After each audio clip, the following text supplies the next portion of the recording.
नमस्कार, मैं दीपक शर्मा हूँ। मेरे यूट्यूब मंच पर आपका स्वागत। दोस्तों, ये सच है कि ईद के बाद देश की संसद में कोहराम मचने जा रहा है, क्योंकि वजह बहुत साफ है। एक तरफ मोदी और शाह आमादा हैं, जिद पर अड़े हैं कि वो वक्फ संशोधित बिल लाकर ही रहेंगे इसी सत्र में, और दूसरी तरफ जो देश भर के मुसलमान हैं वो कहीं ना कहीं सड़कों पर इस बिल का पुरजोर विरोध कर रहे हैं, और उनके साथ समूचा विपक्ष खड़ा हुआ है मुसलमानों के साथ। और आज भी जब अलविदा की नमाज थी, जुमे की आखिरी जुमा था रमज़ान में, तो देश भर में, चाहे हैदराबाद हो, लखनऊ हो, कोई शहर हो इस देश का, मुस्लिम्स ने काला बैंड लगाया। और योगी की पुलिस, जैसा कि आदतन योगी की पुलिस करती है, उन्होंने वो काला बैंड हटाने की कोशिश करी, बहुत कुछ हुआ। लेकिन सबसे बड़ी बात यह है कि शाम होते होते मिस्टर अमित शाह ने ऐलान कर दिया एक प्रोग्राम में कि भाई बिल तो ला रहे हैं, और कुछ ही दिन में ला रहे हैं, यानी इसी सत्र में बिल ला रहे हैं। For the first time Amit Shah ने आज डिक्लेयर किया है। तो अगले हफ्ते वक्फ संशोधन बिल पार्लियामेंट में मूव कर देंगे। देखिए, इसी सत्र में हम वक्फ संशोधन का बिल रखेंगे। अब दोस्तों, सवाल ये नहीं है कि मोदी और शाह बिल ला रहे हैं और मुस्लिम्स उसका विरोध कर रहे हैं, या मुस्लिम पर्सनल लॉ बोर्ड उसका विरोध कर रही है। That is not the question.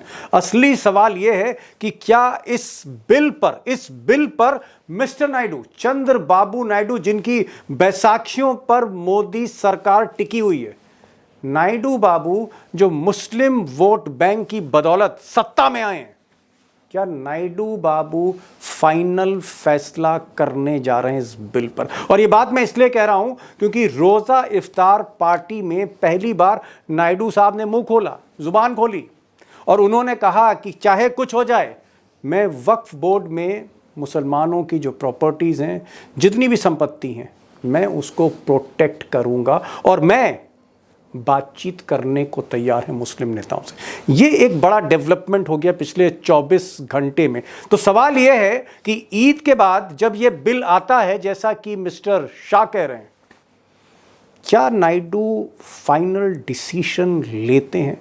और अगर सियासत की बात करूं, खासकर हिंदुस्तान की सियासत की, तो रातों रात दोस्तों कुछ भी हो सकता है। अब दोस्तों, इसी मामले में एक और बड़ा डेवलपमेंट हुआ है। डेवलपमेंट ये हुआ है कि मुसलमानों की, मुस्लिम समाज की जो सबसे बड़ी इस देश में आप कह सकते हैं सर्वोच्च संस्था है मजहबी, all India Muslim personal law board, इनके नेताओं से मेरी बातचीत हो रही थी। आगे मैं आपको बातचीत सुनाऊंगा भी, बहुत इंपॉर्टेंट है, सुनिएगा ज़रूर से। पर्सनल लॉ बोर्ड का कहना है कि साहब, अगर नीतीश बाबू हों या नायडू बाबू हों, इनकी कोई दुखती रग पकड़ रखी अमित शाह ने, इनकी फाइलें खुली हैं या इनकी कोई मजबूरियां हैं, तो ये एनडीए में भले ही रहें, हमें कोई इसका गुरेज नहीं है, हमें कोई आपत्ति नहीं, लेकिन कम से कम वक्फ बोर्ड के मामले में ये जो बिल आ रहा है, संशोधित बिल, इसका ये सिर्फ विरोध करते हैं, इसमें वोट ना करें मोदी के साथ, सिर्फ ये गुजारिश है। और इसको लेकर एक थोड़ा सा आप कह सकते हैं गुंजाइश बन रही है, क्योंकि मुस्लिम personal law board Andhra Pradesh में विजयवाड़ा में प्रोटेस्ट करने जा रहा है, और ऐसा कहा जा रहा है कि उनकी एक आखिरी बातचीत, उनके नुमाइंदों की आखिरी बातचीत नायडू के लोगों के साथ होने जा रही है, और वहीं पर नायडू फाइनल डिसीजन लेंगे कि क्या इस बिल पर उन्हें वोट करना है फेवर में या नहीं करना है। तो ये एक बड़ा डेवलपमेंट है, और अगर ये डेवलपमेंट होता है तो मोदी और शाह के लिए सिर्फ एक ही रास्ता बचता है कि आखिरी वक्त पर हाथ खींचना पड़ेगा। तो ये जो फाइनल टॉक्स हैं, इसको अभी लेकर सस्पेंस है। आगे मैं तफसील से आपको बताने जा रहा हूं, क्योंकि मुस्लिम पर्सनल लॉ बोर्ड के एक बड़े नेता जो इस टॉक्स में हैं, वो हमारे साथ रूबरू होंगे। अब दोस्तों, इस बिल को लेकर नायडू और नीतीश का ही दिल नहीं घबरा रहा है। कई और लोग हैं जिनको मुस्लिम वोट की दरकार रहती है, उनके दिल भी घबरा रहे हैं। अब एक साहब हैं, ये जयंत चौधरी साहब। जयंत चौधरी साहब की पार्टी है आरएलडी, और आरएलडी जो है वो एनडीए में है, बीजेपी को सपोर्ट कर रही है। मोदी जी ने इनको मंत्री बना रखा अपनी सरकार में। लेकिन जयंत चौधरी आजकल परेशान है, क्योंकि कहीं ना कहीं जो मुस्लिम वोट है वो हिल रहा है। पश्चिमी उत्तर प्रदेश में इन साहब की जो राजनीति है, उसमें जाट और मुसलमान मिलकर इनको जिताते हैं। तो इन्होंने एक बड़ा स्टैंड लिया, बड़ा हैरत अंगेज स्टैंड लिया। इन्होंने क्या किया कि ये जो कशमकश चल रही थी, मेरठ पुलिस यानी योगी की पुलिस और मुस्लिम्स के बीच में नमाज को लेकर बहुत कुछ हुआ उसमें कि पासपोर्ट आपका जो है रद्द कर देंगे, आपका जो है ड्राइविंग लाइसेंस रद्द कर देंगे। मैं उस विषय में नहीं जाना चाहता हूँ, लेकिन एक बड़ा स्टैंड जयंत चौधरी ने लिया। उन्होंने मुस्लिम्स और पुलिस की इस आप कह सकते हैं कशमकश में मुसलमानों का साथ दिया और बाकायदा एक ट्वीट करके योगी की पुलिस की कड़ी आलोचना की। और यहीं से एक नैरेटिव सेट हो रहा है कि जयंत चौधरी भी इस मामले में मुस्लिम्स के साथ धीरे धीरे खड़े होते दिखाई दे रहे हैं। तो क्या जयंत चौधरी जिन्होंने एक बहुत ही अप्रत्याशित ट्वीट किया, क्या वो वक्फ बोर्ड बिल जब ये इंट्रोड्यूस होगा वोटिंग से एब्सटेन करेंगे, यानी वोट नहीं करेंगे? और अगर जयंत चौधरी ऐसा कर रहे हैं तो ये जो साहब हैं अजीत पवार, एनसीपी वाले, शरद पवार के भतीजे, इनकी तो सारी पॉलिटिक्स, सारा जो बेस आप कह सकते हैं कई कंस्टिट्यूंसी में वो मुस्लिम बेस है। तो क्या ये भी जयंत चौधरी की तर्ज पर आखिरी वक्त पर कहीं ना कहीं इरादा बदल सकते हैं? ये भी एक बहुत इम्पॉर्टेंट पॉइंट है। और इस बीच हमको इनको नहीं भूलना चाहिए, चिराग पासवान और उनके फादर रामविलास पासवान, इनकी पॉलिटिक्स भी कहीं ना कहीं मुस्लिम वोट बैंक के इर्द गिर्द है। तो चिराग पासवान भी परेशान है, जयंत चौधरी भी परेशान है, और परेशान तो नीतीश नायडू भी हैं कि मोदी जी कहाँ ला के आपने फंसा दिया, राजनीति चौपट कर रहे हैं मोदी जी आप। अब दोस्तों अंदर की खबर ये है कि मुस्लिम पर्सनल लॉ बोर्ड ने, चाहे वो टीडीपी के मुस्लिम विधायक हों, चाहे वो नीतीश कुमार की पार्टी के मुस्लिम विधायक हों या मुस्लिम पदाधिकारी, उनके साथ कई दौर में मीटिंग्स करी हैं। और ये जो मुस्लिम विधायक हैं, मुस्लिम पदाधिकारी हैं, इन्होंने नीतीश कुमार से कहा है कि साहब अगर आप मोदी के साथ जाते हैं इस बिल पर तो हम पार्टी से इस्तीफ़ा दे देंगे। और यही नज़रिया नायडू के साथ भी है कि मुस्लिम पदाधिकारी, मुस्लिम सपोर्टर, मुस्लिम काडर, मुस्लिम कार्यकर्ता आपकी पार्टी छोड़ देगा अगर आप इस बिल पर मोदी के साथ खड़े हो। यानी नीतीश को ये नहीं कहा जा रहा कि आप एनडीए छोड़ दीजिए, नायडू से ये नहीं कहा जा रहा कि आप एनडीए छोड़ दीजिए, लेकिन इस बिल को छोड़ दीजिए वरना हम आपको छोड़ रहे हैं। और ये एक प्रेशर है।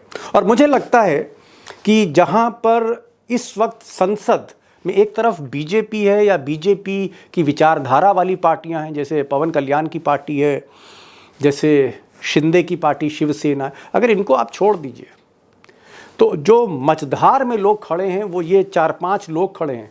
नायडू टीडीपी से, नीतीश कुमार की जेडीयू, जयंत चौधरी की आरएलडी, चिराग पासवान की एलजेपी, अजीत पवार की एनसीपी। अजीत पवार का भले ही एक सांसद है लोकसभा में, लेकिन उनकी स्ट्रेंथ राज्यसभा में ज़्यादा है, यानी राज्यसभा में ज़्यादा डिसाइसिव है। सवाल इस बात का है कि एक तरफ मोदी हैं, शाह हैं, आरएसएस हैं और उनसे जुड़ी उनकी विचारधारा वाली पार्टियां हैं और ये बिल है, और दूसरी तरफ मुस्लिम समाज है और समूचा विपक्ष है। सिर्फ इंडिया अलायंस की बात नहीं कर रहा हूं, समूचा विपक्ष, आम आदमी पार्टी भी है उसमें और भी कई पार्टियां।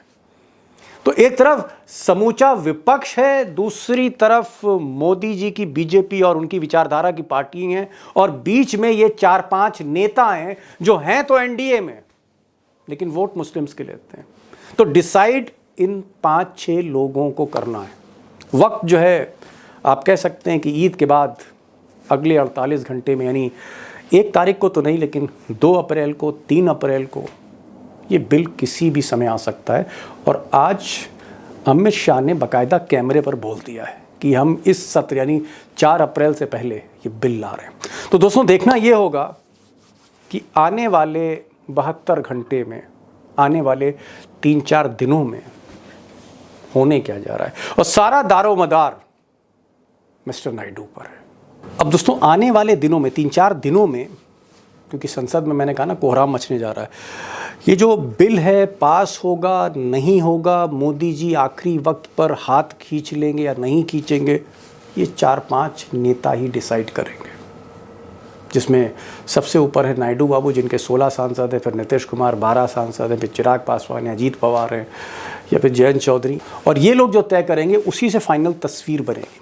अब सबसे इंपॉर्टेंट ये है कि इन 4-5 नेताओं से मुस्लिम पर्सनल लॉ बोर्ड के नेता बातचीत कर रहे हैं, बातचीत हो रही है, पर्दे के पीछे बातचीत हो रही है, लास्ट निगोशिएशंस हो रहे हैं, अंतिम दौर की बातचीत हो रही है, और वो बातचीत किस दिशा की तरफ जा रही है, मुझे लगता है ये सबसे जरूरी है अगर ये तस्वीर पूरी साफ करनी है।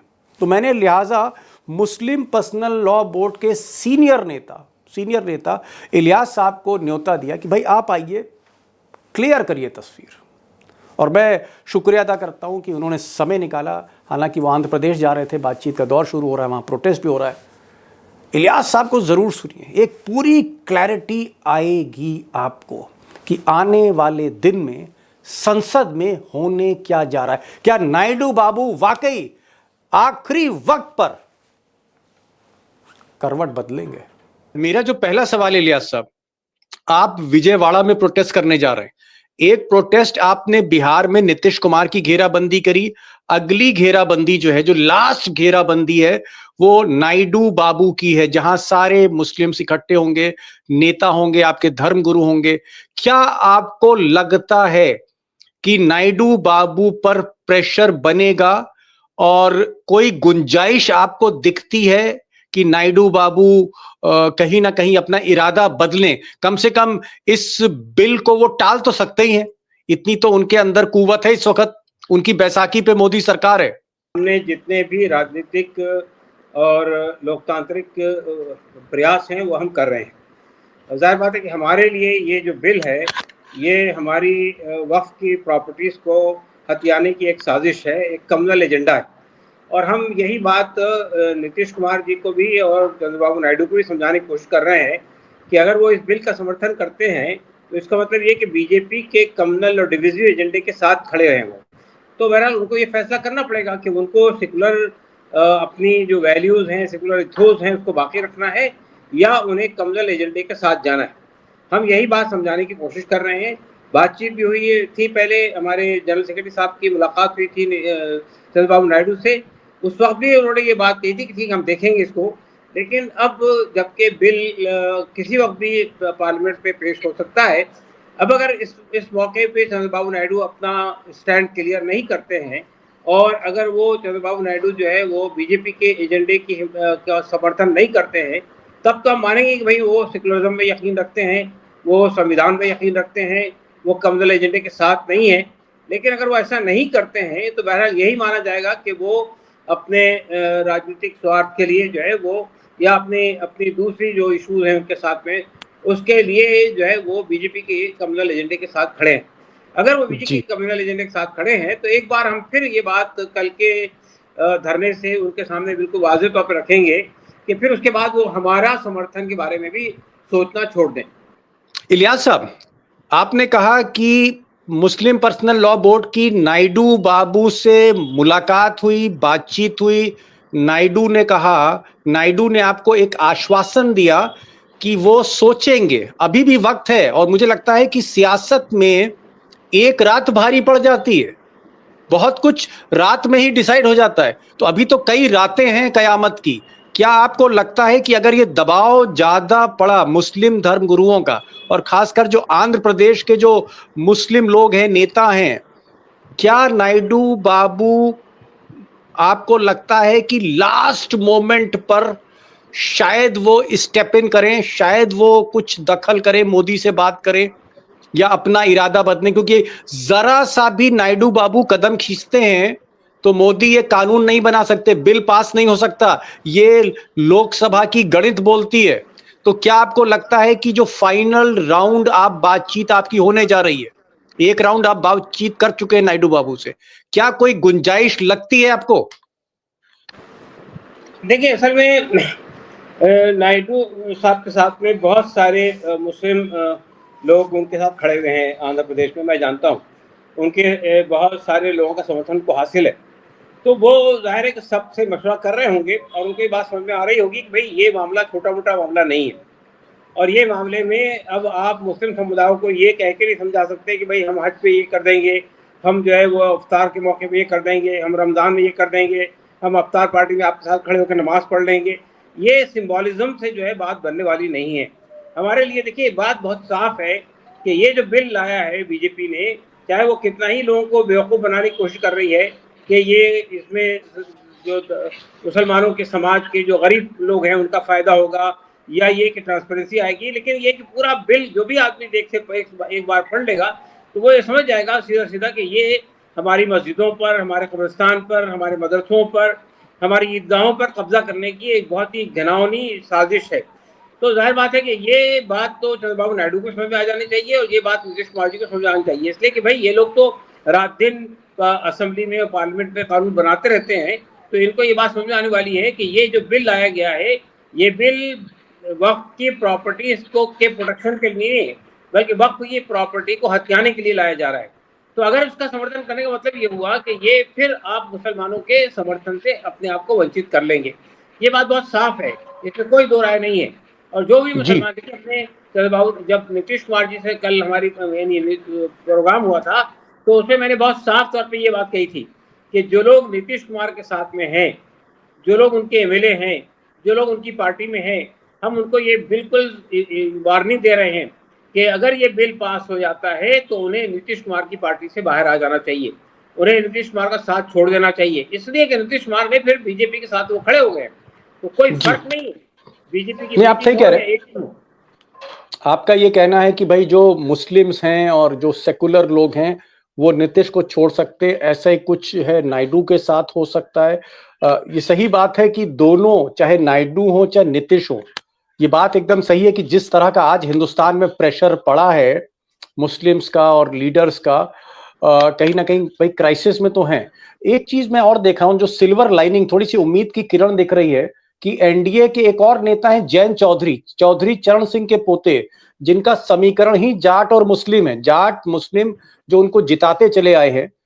जैन चौधरी ने, मेरठ पुलिस ने जिस तरह की ज्यादतियां की, मेरठ पुलिस को लेकर उन्होंने एक ट्वीट किया, और आरएलडी जो उनकी पार्टी है जिसके 2 सांसद हैं लोकसभा में, आ, उनका ये कहना है, मेरी उनसे बातचीत हो रही थी कि भाई जैन चौधरी बहुत नाराज हैं, बहुत नाराज हैं जिस तरह से मुसलमानों के साथ ये ज्यादती हो रही है, और खासकर मेरठ में हो रही है कि साहब पासपोर्ट जो है वो आपका मैं रद्द कर दूंगा, वहां के एसपी सिटी बोल रहे हैं ड्राइविंग लाइसेंस रद्द कर दूंगा। तो जैन चौधरी भी थोड़ा मन बदल रहे हैं। क्या आपको लगता है कि अगर जैन चौधरी मन बदल रहे हैं तो फिर अजीत पवार, उनके पार्टी जो है एनसीपी, उसमें भी बहुत से मुस्लिम नेता हैं, क्या आपको लगता है कि लास्ट मोमेंट पर इस बिल के आने से पहले, मतलब ईद के बाद, कोई आपको गुंजाइश दिखती है इलियास साहब? देखिए जैन चौधरी बेसिकली हम ये महसूस करते थे, हमें ये अंदाजा नहीं था कि जैन चौधरी भी बीजेपी के साथ एनडीए के अलायंस में चले जाएंगे, इसलिए कि जब तक कि वो एनडीए में नहीं गए थे उस वक्त तक उनसे जो बात होती थी उनके उनके उनके उनका कंसेप्ट बहुत क्लियर था, और वो जानते थे कि उनका जो बेसिक वोट बैंक है वो मुसलमान और जाट है। अगर ये एक लंबे अरसे तक देखिए जाटों ने जब बीजेपी का साथ ले लिया था तो उस मौके पर आरएलडी को कोई सपोर्ट नहीं मिल रहा था, आरएलडी जीत भी नहीं पा रही थी। अब पहली बार ऐसा हुआ है कि आरएलडी को जाटों का भी और मुसलमानों को भी सपोर्ट मिला, तो इसकी वजह से वो वहां भी आपके असेंबली में भी उनके लोग जीते थे और पार्लियामेंट में भी उनको 2 सीटें आई है। अब अगर वो इस वक्त में अगर वो बीजेपी के साथ चले जाते हैं, देखिए ये मेरठ में जो कुछ पुलिस ने किया है उस पर एक ट्वीट कर देना एक एक बात है, लेकिन उससे बड़ा मुद्दा जो है वो ये वक्फ बिल का है। वक्फ बिल में तो यानी आप सोच सकते हैं कि मुसलमानों की मस्जिदें निकल जाएंगी, कब्रिस्तान निकल जाएंगी, ईदगाहें निकल जाएंगी। तो जब इतने बड़े एजेंडे का साथ देंगे वो बीजेपी के, तो इसका मतलब ये कि उनको साफ सोच लेना चाहिए कि उसके बाद फिर उन्हें मुसलमानों का समर्थन क्यों मिले। जी नहीं, लेकिन इलियास साहब जो सिचुएशन है, देखिए पहले देखिए जो बिल इंट्रोड्यूस होगा वो तो बीजेपी करेगी और बीजेपी का तो एजेंडा है, लेकिन असली चीज तो वोटिंग है।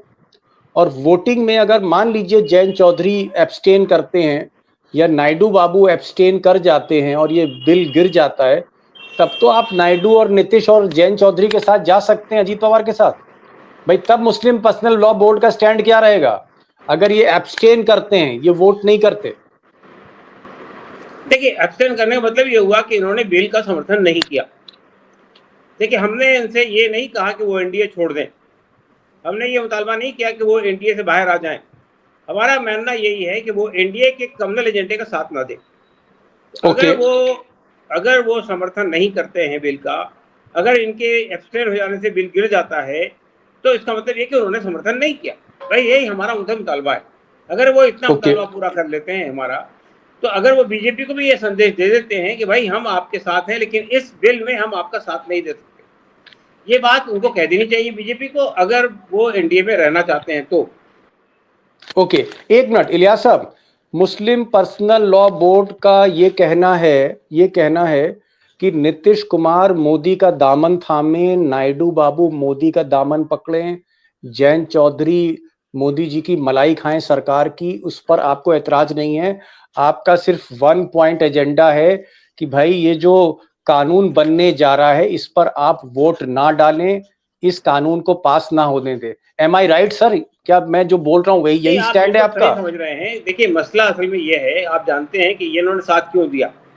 ये तो सेकुलर पार्टी है ना, इन्होंने साथ क्यों दिया वो तो आप अच्छी तरह जानते हैं, साथ देने की वजह क्या है। जी हाँ, ठीक है। तो अगर उनकी वो वजह है, उनकी मजबूरी है उनका साथ देना, तो वो उन्हें ये साफ कर देना चाहिए कि हम बाकी मामलात में आपके साथ हैं, लेकिन आपके कम्युनल एजेंडे का हम समर्थन नहीं करेंगे। और ये जो वक्फ बिल है ये भी कम्युनल एजेंडे का ही पार्ट है। तो अगर वो ये कम्युनल एजेंडे का समर्थन नहीं करते तो हमें कोई आपत्ति नहीं है। जी।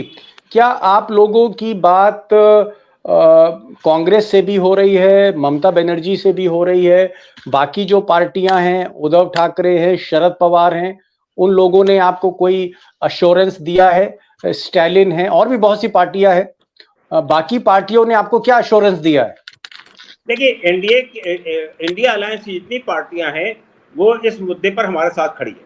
आपने दिल्ली का धरना देख लिया हमारा, इसके अंदर जो है ममता जी की पार्टी के लोग मौजूद थे, इवन बीजू जनता दल के लोग मौजूद थे, इसमें जो है आपके एनसीपी के लोग मौजूद थे, इसमें समाजवादी पार्टी के लोग मौजूद थे, इसमें कांग्रेस के लोग मौजूद थे। और ये इसका मतलब साफ है ना, इसमें आरजेडी के लोग मौजूद थे। आरजेडी के लोग यहाँ नहीं थे तो वहाँ दिल्ली पटना में आम आदमी पार्टी आपके साथ है? आम आदमी पार्टी भी साथ में है। उनको संजय सिंह को आना था दिल्ली के धरने में वो नहीं आ सके तो उन्होंने अमानतुल्लाह को भेज दिया था जो उनके एमएलए हैं। लेकिन इसका मतलब आम आदमी पार्टी भी साथ है? जी बिल्कुल। अब दोस्तों, इलियास साहब को सुनने के बाद मैं सिर्फ इतना ही कह सकता हूँ कि ईद के बाद के जो 2 दिन हैं या 2 रातें हैं कयामत की हैं, उसमें कुछ भी हो सकता है और नायडू को ही डिसाइड करना, वही लीड कर रहे हैं। तो मैं अपडेट आपको करता रहूँगा। और एक छोटी सी गुजारिश है आपसे कि अगर आपने साहब ये चैनल सब्सक्राइब नहीं किया है तो प्लीज़ इसको सब्सक्राइब करिए, दोस्तों से कहिए कि साहब सब्सक्राइब करें। आपकी आवाज़ से मेरी आवाज़ है और आपकी हौसला अफजाई से सब कुछ है, ये हिम्मत है। तो इस चैनल को अपना चैनल समझिए, सब्सक्राइब करिए, दोस्तों से कहिए और कोशिश करिए कि भाई एक आध कमेंट ज़रूर लिखिए कि वीडियो लगा कैसे, क्या कमियाँ थी, क्या खामियाँ थी, क्या अच्छा लगा, क्या बुरा लगा, ये ज़रूर मुझे बताइए, मुझे भी थोड़ा आइडिया मिलेगा। पर इतनी ही गुजारिश है, लाइक करिए इस चैनल को। तो ये तो आज का वीडियो था, फिर मिलते हैं अगले वीडियो के साथ, तब तक के लिए नमस्कार।